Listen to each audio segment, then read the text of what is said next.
Well, I don't know what you were talking about because I thought this sound system worked completely perfectly. So this is going to be a test round for what will hopefully become my next new big thing. A big thing, I say that. Who the fuck actually knows or cares if this is actually going to go in the direction that I'm hoping in. So this is what I'm going to like to call Confessions of a Movie Addict. We'll start there because I really am just sick of going in depth in discussion about shit that everybody else is talking about, because let's face it, it's already been talked about and I'm most likely going to have the same opinion. It's just facts of life. So just the idea of reiterating shit that people already know is kind of counterproductive to my whole existence, which is to get it out there what I love and what I enjoy the most in this new, funky, and creative way. So just a little bit of an introduction for myself. My name is Dominic Rizzi. I'm sure any of you, if you actually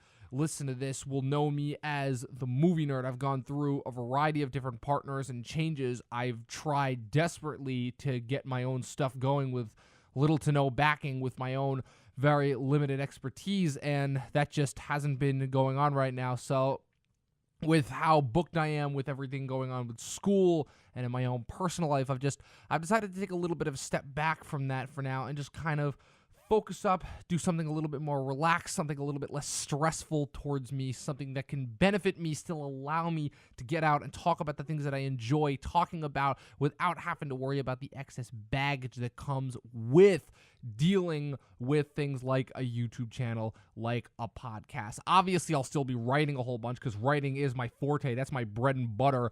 Honestly, with the amount of times that I've been talking, and I've been talking a lot more than I've been writing, I honestly think that that has allowed my writing to become even better than it already is. So with that being said, I'm just going to start talking.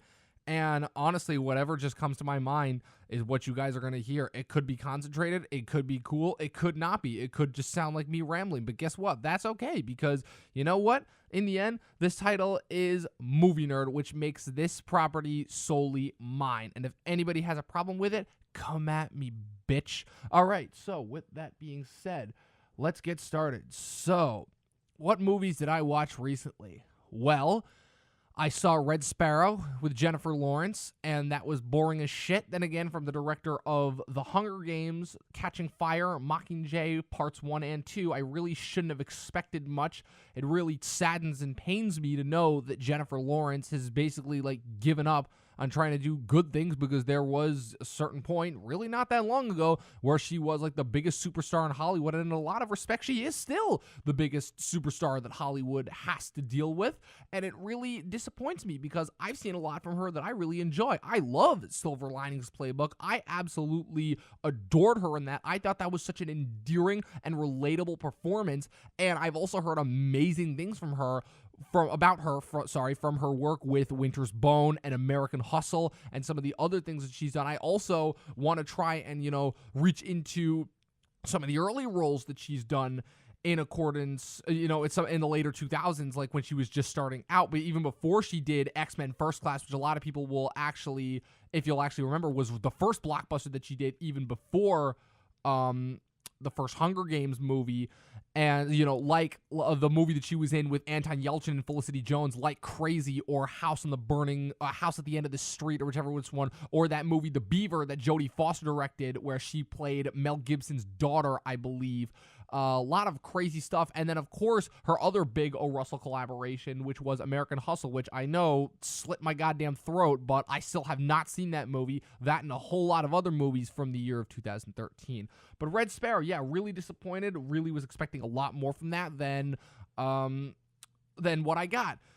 So moving on, another big movie that people are absolutely, of course, ranting and raving about, rightfully so. It has a lot to be enjoyed about it from a cultural standpoint, from a superhero standpoint, from just a movie-making standpoint. That is Black Panther. Now, is the movie a perfect movie? Absolutely not. But I'm also of the opinion that no movie is a perfect movie. I also, however, am a person who tends to focus more on the positive aspects of a movie than the negative aspects, like so many critics. So whereas where most critics now on the internet will tend to focus on things in movies, usually flaws that stand out to them, and just focus so heavily on those flaws to the point where it makes them sound like they're just hating on the movie, which has caused a lot of the internet people out there to earn the mantra that makes them out to be like they don't like movies, that makes them out, a majority of them out like they're not liking movies, which again, that's not true at all. But at the same time, I still would prefer to be known as someone who focuses on the positives of movies rather than negatives. And with a movie like Black Panther, it's not a situation like Wonder Woman where the flaws were so obvious to me that I'm like, okay, how is everybody really going to look over these very glaringly obvious flaws just because it is, yes, the first superhero movie that happens to be the first female-led superhero movie ever? But with Black Panther, on the other hand, what I really enjoyed about this is just the type of work that Ryan Coogler really put into really creating this idea of Wakanda as a character and really doing some of the best world building that I think any Marvel movie has done in a very long time, quite possibly since the first Iron Man and Guardians of the Galaxy, which are always kind of the go-tos I go to. Repetition. I really got to stop doing that when it comes to the development of the Marvel Cinematic Universe as we know it, because of Iron Man really setting the tone and getting everything going, which of course led up to the gangbuster that was the Avengers, and then Guardians of the Galaxy coming in really showing that, Marvel, okay, it doesn't have to be grounded. We can go all out. We can go goofy.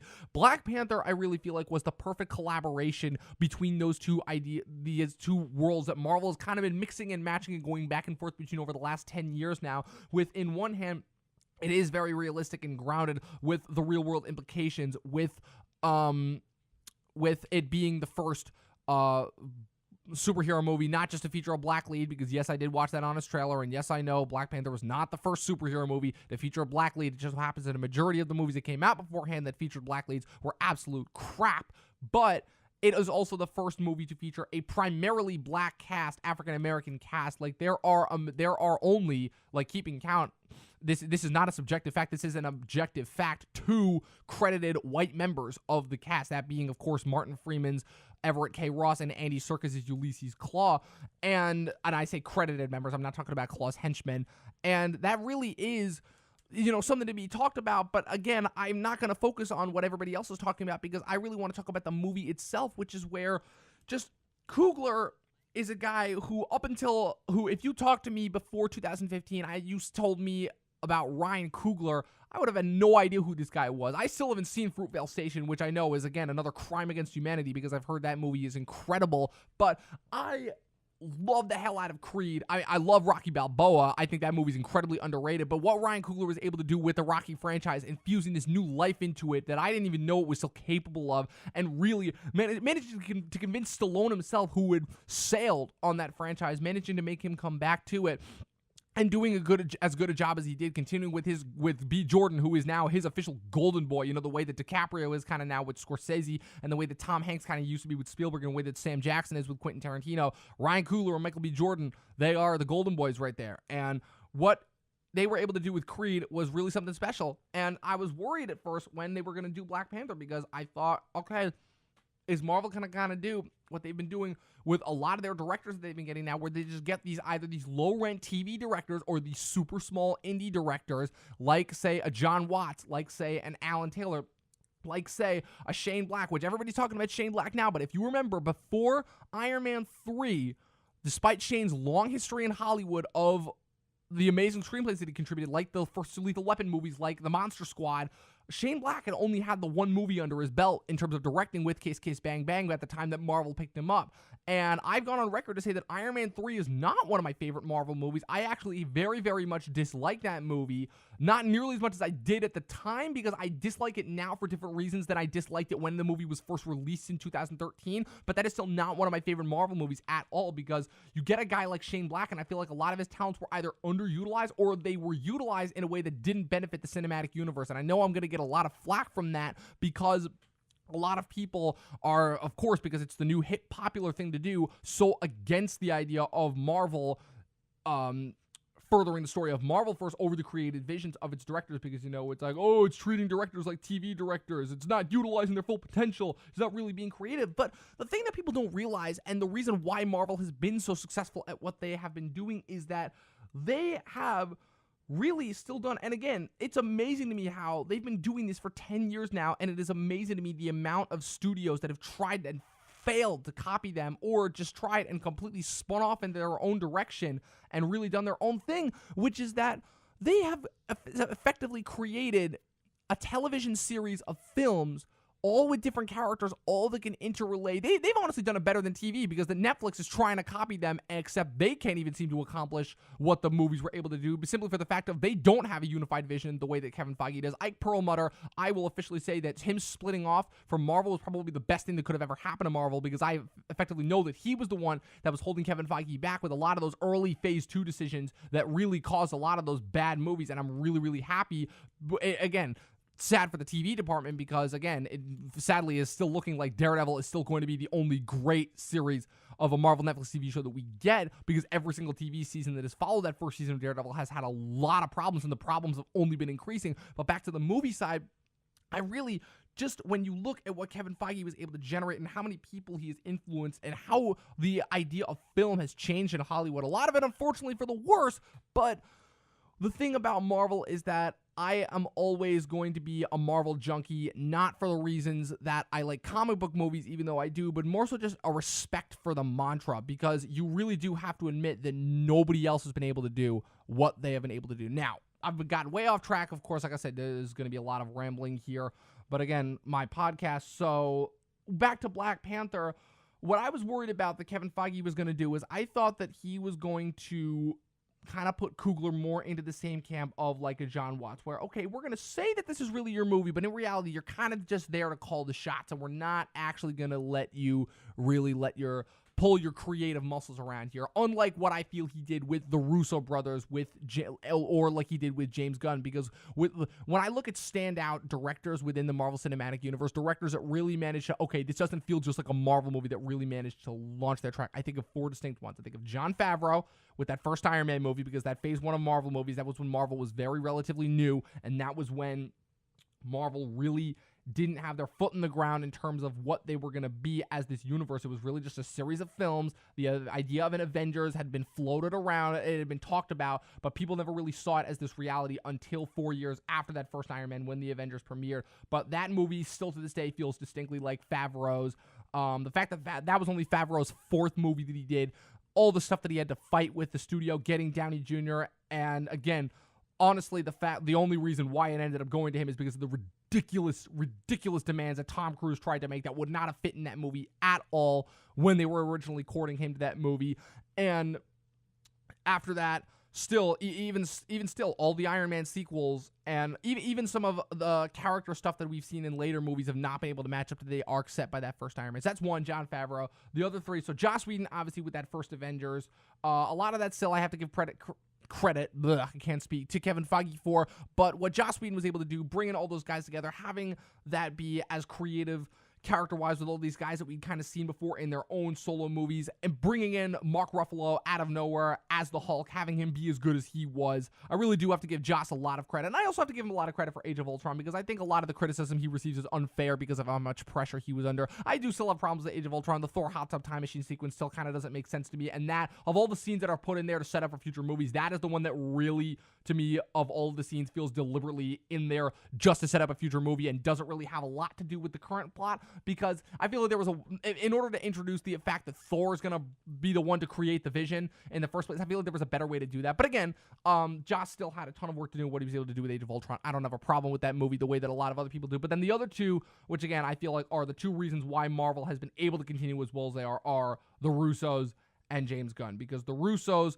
what they were able to do, first with Captain America the Winter Soldier, and then following that up with Captain America Civil War, how well they were able to fully flesh out the character of Captain America, because they, honestly, I've gone back and I've watched the first Captain America movie. I like it a lot more now than I did when I first saw it, but what the Russos were able to do in terms of really fleshing out the character of Steve Rogers, make him so much more relatable, making him feel so much more out of his own element, which again is what makes the character of Captain America as great as it is, but without ever making him feel like a Joker comedian. And a lot of people say that Marvel is responsible for a lot of dumb jokes, a lot of jokes that feel out of place, and that it's very difficult to balance humor. But I think that is only the case with some of their more solo, weaker ventures. I feel like with a lot of their bigger movies, a lot of their better movies, whenever they hit it, they hit it. And people don't remember, again, because it was 4 years ago now, but people don't remember that when The Winter Soldier came out, The Winter Soldier is not a comedy. And whatever yucks are in there,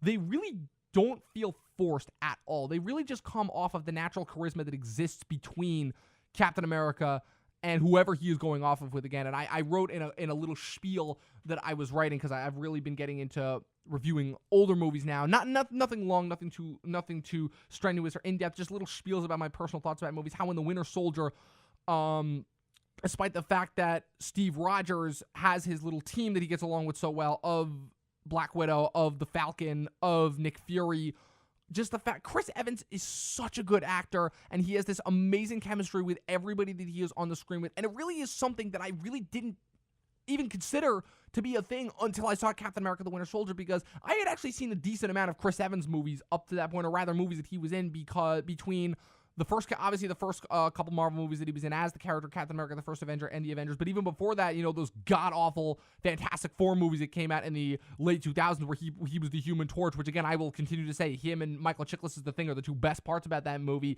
Scott Pilgrim vs. the World, which he only has about 3 minutes of screen time in, but is fantastic in. His tiny bit part, no, not even a bit part, his part in The Losers, which I think that is so against character for the types of characters that he usually plays, but he is, again, everything that I remember him being in was great. And then there was another movie from the early 2000s, right when he was first starting up.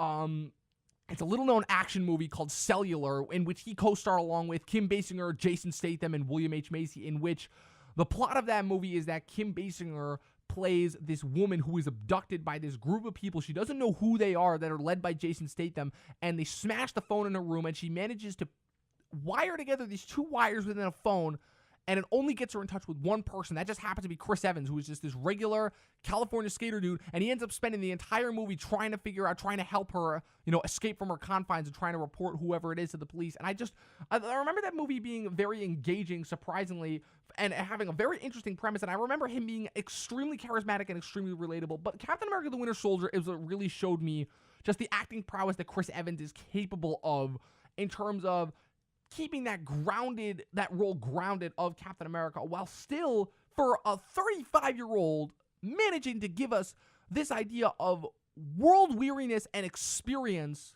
that I feel like no other actor would be capable of doing. And obviously, when everybody talks about the best of the MCU, they talk about Downey Jr. as Iron Man. They talk about Scarlett Johansson as the Black Widow. They talk about Mark Ruffalo as the Hulk. Even now, after Thor Ragnarok, people are talking so much more about Hemsworth as Thor. And I've always been a fan of Hemsworth as Thor, even from the beginning. I thought that was really good casting, and I still enjoy that first movie a hell of a lot for being as different as an origin story as that was. But Chris Evans, he is really a guy that I've come around with a lot. And I am going to be very, very sad when I see what the Russos have in store for him in these next two Avengers movies, Infinity War and the last one. But I have to give him a lot of credit. I put him in my top 10 favorite superhero castings of all time, and I stick by that decision. He is the best Captain America we've ever gotten. Marvel saved Evans' career, and I hope that he's able to have a very long-lasting career going forward, whether it be these different types of weird acting roles like Scott Pilgrim, whether he wants to do directing. Even that movie, that Mark Webb movie that he was in earlier this year, I don't remember what it was called, Gifted or something like that. The movie didn't look that appealing to me, but everything that he looked like he was in, he looked just so down to earth and relatable, and I'm really looking forward to seeing what he does later on. But back to Marvel, which again, way off topic. The last creator that I have to give a lot of credit to is, in terms of how Marvel influenced Ryan Coogler, is James Gunn and what he was able to do with that first Guardians of the Galaxy movie. Now again, the fact that we got the Guardians of the Galaxy before the Avengers Age of Ultron is still to this day astounding to a lot of people. Well, sorry, not today, but back then, before the Guardians of the Galaxy hit theaters, astounding to many people, because they're like, wait, we're getting this team Because the only people, I guarantee you, the only people that knew who the Guardians of the Galaxy were before that movie hit theaters in August of 2014, I remember because I actually saw that movie in theaters twice, almost 4 years ago now, good God. And they're like, wait, why are we getting this movie before we get the next Avengers? And I am so happy that we got this movie before the next Avengers, because not only was this a better movie than the next Avengers, but this movie is the one that really solidified, okay, Marvel can just do whatever they want. And I know I'm sounding repetitive when I say this, but considering the fact that James Gunn's only 2 movies before this that he had actually directed were Slither and Super, and considering 2 of the biggest standouts in his IMDb page before that were his writing credits that he had for writing, I don't remember if it was the script or the story, for those god-awful early 2000s live-action Scooby-Doo movies starring Freddie Prinze Jr., Sarah Michelle Gellar, and Scream star Matthew Lillard and future Marvel star Linda Cardellini, taking James Gunn and what he was able to do, bringing his comic sensibilities to Guardians of the Galaxy, essentially turning that into, again, it's ironic because this movie came out a full year before The Force Awakens, but turning it into the Star Wars for a new generation, creating those characters, making us fall in love with a foul-mouthed raccoon and a goddamn tree whose only 3 words are "I am Groot," turning Zoe Saldana, turning Chris Pratt into these mega superstars, when before that Zoe Saldana was only known for her role in Avatar, for which you couldn't even see her face, and Chris Pratt was the chubby goofy guy from Parks and Rec, turning them into superstars. And also, of course, bringing in Dave Bautista and having him be as good as he was, because considering his only major acting credit, at least the one that I was only familiar with before this movie, being the Man with the Iron Fist, which I watched that trailer again for a few weeks ago, and that is one of the funniest things that I've ever seen. But and really just going into the goofy elements, but still having these characters be so endearing as they were, and having them really be our focal point into this world, and having the little references and the nods and the things that Marvel's become so used to now. Like, that's the thing. A lot of the mantras that people have become so familiar with now with Marvel really have come from Guardians of the Galaxy. And still, to this day, it's still my number 2 favorite Marvel movie of all time. I don't even know if Infinity War is going to be able to touch that. But all of that being said, in terms of the creativity, all of that, I was hoping that Coogler was going to be another name that I could add to that roster of names that have really influenced my vision and my love of Marvel. And I'm happy to say that I can officially put that in there. Seeing T'Challa fly into Wakanda for the first time, seeing the country of Wakanda for the first time, which, if you guys remember, had actually been being teased since Phase 1 of Marvel, all the way back to Iron Man 2, and seeing just the amazing character study that he was able to do with T'Challa, following up on the great work that Chadwick and the Russos did with the character in Civil War, the introduction of all of those supporting characters, the Dora Milaje, the White Ape Tribe, the royal line, how the lineage of Wakanda works, and of course the villain, which again I've gone on record stating that Michael B. Jordan's portrayal of Eric Killmonger, for me, obviously, besides just being the best villain that Marvel has had to this point, I still don't even regard him as a villain. I simply regard him as the force that T'Challa has to go up against, because the only thing that makes him as the antagonist is the fact that he does not change. But he goes through an arc arguably just as powerful, if not more powerful, than T'Challa's, and the fact that he is so in the right and so justifiable for every one of his actions that he takes throughout the movie is incredible to me. And I feel like if you put that in the hands of a guy less qualified than Coogler, you don't get the magic that you got on screen. And I really have to give B. Jordan so much credit as an actor for this, because I've loved this guy in everything that I've seen him in, besides Creed, besides Chronicle, even going back to his early days with his tiny part as Wallace in that first season of The Wire in 2002. Like, this guy, whenever you see him, he is magic on the screen. And I'm really glad to see that continue here. And seeing him go up against T'Challa, it really, they say that the best villains, not only, besides just having besides being the heroes of their own story, it's the fact that they can really challenge the conventions and ideas that the hero himself has believed in. And that is something that Black Panther as a movie was able to do that no other Marvel movie, in my opinion, was able to do, where the struggles and trials and tribulations and suffering that Killmonger had to go through in that movie really ended up challenging what T'Challa thought about himself, about his country, about his lineage, and about his legacy too, because it changed things that he thought he knew about his father. And I've seen that so many different times in movies, but how it was handled here was done so amazingly, because when you see T'Challa in the Forest Lands and he meets up with his father again after his father's death, it's the first time he's seen his dad since his dad's death, and he has this total idea, this one idea about where he wants to go with Wakanda, where he wants to go with the lineage. And then if you see it after his duel with Killmonger, after Killmonger destroys him, kills Forrest Whitaker, and tosses him off the waterfall, and then when he's being resurrected in the hideout of the Man-Ape tribe and he sees his father again, and now knowing the information that he does about his father, knowing who his father truly was as a person, seeing the things that his father did in order to do what he thought was right in terms of protecting Wakanda, and understanding how he can't make the same mistakes that his father did in order to, not just for the survival of himself, but for the survival of his country and his people as well. It's an amazing character study. It's an amazing catharsis. And I really feel like, again, I reiterate, you put that in the hands of somebody other than Coogler, and you don't get the same type of magic you got. So it's kind of a wrap-up on my whole thoughts about Black Panther. Again, I don't care about meandering because, again, my show. But so just a couple of other movies. I've seen 9 movies so far this year. I've seen Mute, Cloverfield Paradox, and A Futile and Stupid Gesture, all on Netflix. Mute and Cloverfield Paradox, not great movies, but I don't hate those movies as much as everybody else on the web does. I think that they both have problems, a lot of problems, don't get me wrong, but I think they're both solid, enjoyable watches. I definitely think Mute is way better than Cloverfield Paradox. Cloverfield Paradox, again, because it's struck by the same problems that struck 10 Cloverfield Lane, only way more obvious.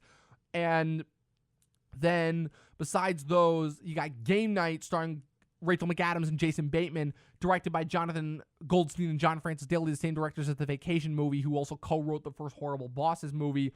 Probably the best thing that I've seen from these guys. Extremely funny.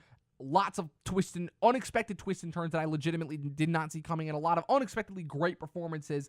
And for these types of comedies, which have started to become really stale and kind of forced in how often we get them now, it was really refreshing to see something that was actually good. I have a little bit of problems with how easily wrapped up the message was, and how, easy to understand. It's just like, oh, he just wants to be just like his brother. And I'm like, yeah, okay, give us something a little bit more complex next time. But still a really good, entertaining watch. And then my number 1 movie so far of the year is Annihilation, directed by Alex Garland, who, as you guys know, did Ex Machina. And, well, I will say that Ex Machina was a significantly stronger film than this one. This film still played around with a lot of ideas and broke a lot of conventions that typically afflict most science fiction movies. Now, that I was honestly not expecting. And, oh man, excuse me. Hold on, I gotta take a sip of water here. Good God. There we go. I don't know if you can hear the slushing of the water there. Oh man, gotta hydrate a little bit. It's important to stay hydrated, kids. Keep that in mind. I'm not editing this, by the way, so whatever gaps you get in here, deal with it. So, Annihilation, when the movie starts out, it's a little bit slow, it's a little bit tedious, it's a little bit methodical, a little bit of the acting is off, with the exception of Jennifer Jason Leigh.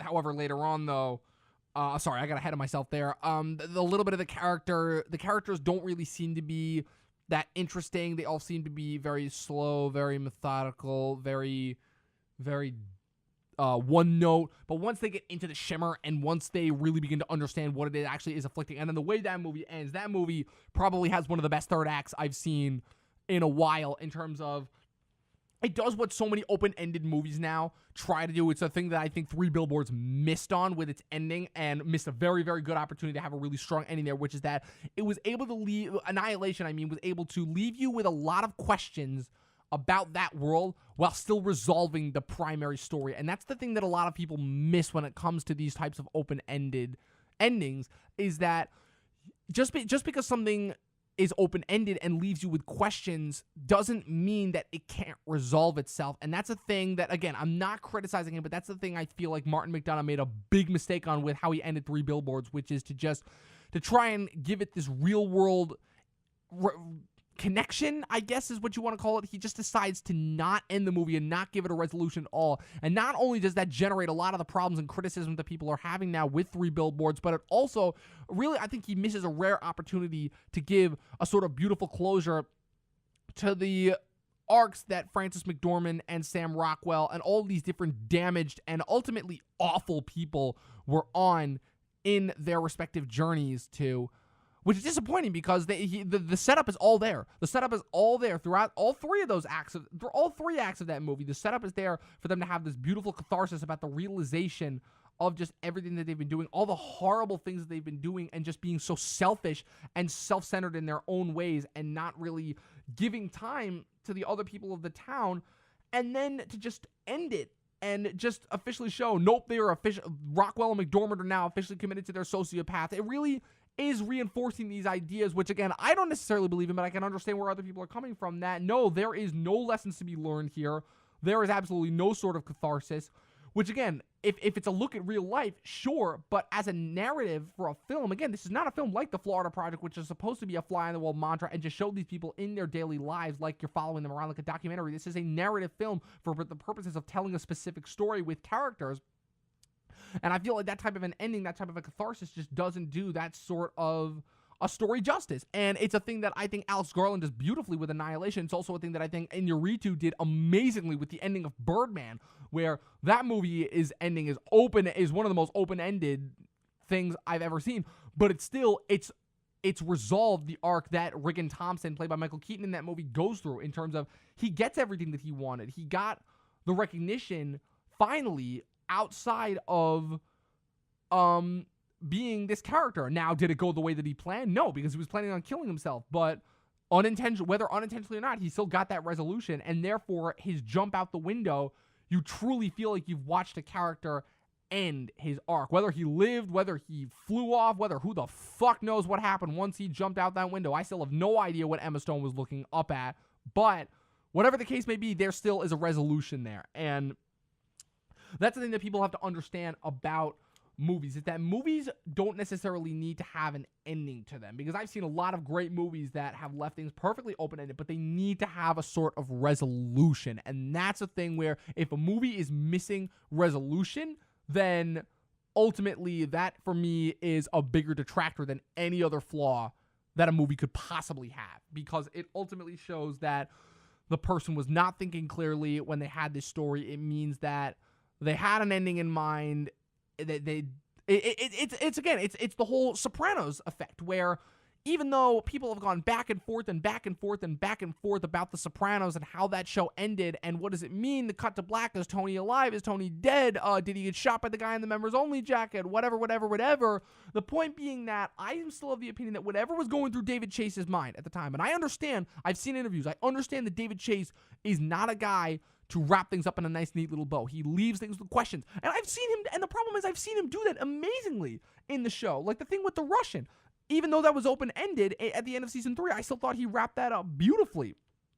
And, oh my God, there's so many different amazing elements in that show, because it is, in my opinion, the best show of all time. But the thing that really makes the ending of that show stand out to people is the fact that it was a show that was so clearly set up to have some sort of a resolution of the character of Tony Soprano, and by choosing to not do that, by choosing to just cut to black and not resolve in any way the arc that Tony has by just having him sit there in the diner, it shows a type of uncertainty that most creators, I feel like, in this business try their hardest to show that they do not have, even though we all know, we as viewing audiences know they all have it because they're human beings just like everybody else. But the whole point of, at least from what I've seen so far, and again, this might just be completely wrong on my part, but this is just the mantra and the idea that I've gotten, is that the whole point of movie making and the idea of generating these worlds and creating these characters is everything's got a beginning, a middle, and an end to it.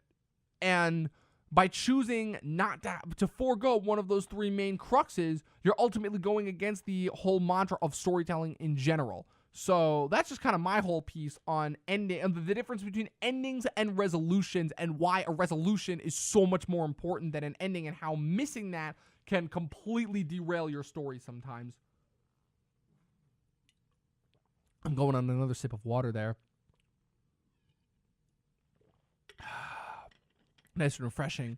So I'm almost out of time here, but that's kind of just a wrap up of this first episode of Confessions of a Movie Addict. I don't know where you're going to be able to find this, if at all, but I was told that you would be able to, it would be up on some forum that people would be able to see. So I'll try and record more of these if I get a chance. I might not. Again, it's mostly just going to be me talking about movies. I might talk about some personal stories of my own, how they affect my taste with movies, because for me, with my relationship with movies, everything for me is personal. If it's not personal in some way, shape, or form, it doesn't have the same kind of effect on me. The movies that I enjoy typically have such a more powerful effect on me because of some connection to me, whether it be because of my love of superhero movies, or because I feel like something in my own personal life is reflected in a movie that I see, or because I just generated such a strong connection with a certain mantra or a certain set of characters over time that even if the movie's not the best, I'll still keep coming back to it every single time because of my love for these characters. And I feel like movies have just helped to shape the person that I am. They're really, through all my years, I make it sound like I'm like fucking 60 or 70 years old. I'm 20 years old. I'm going to be 21 in a couple months. But throughout everything that's changed in my life so far, movies have been the one constant. So I'm going to make sure that I stick true to that. So this has been your Confessions of a Movie Addict, Trial 1. We'll see how many of these things I can get across. In the meantime, catch you guys next time.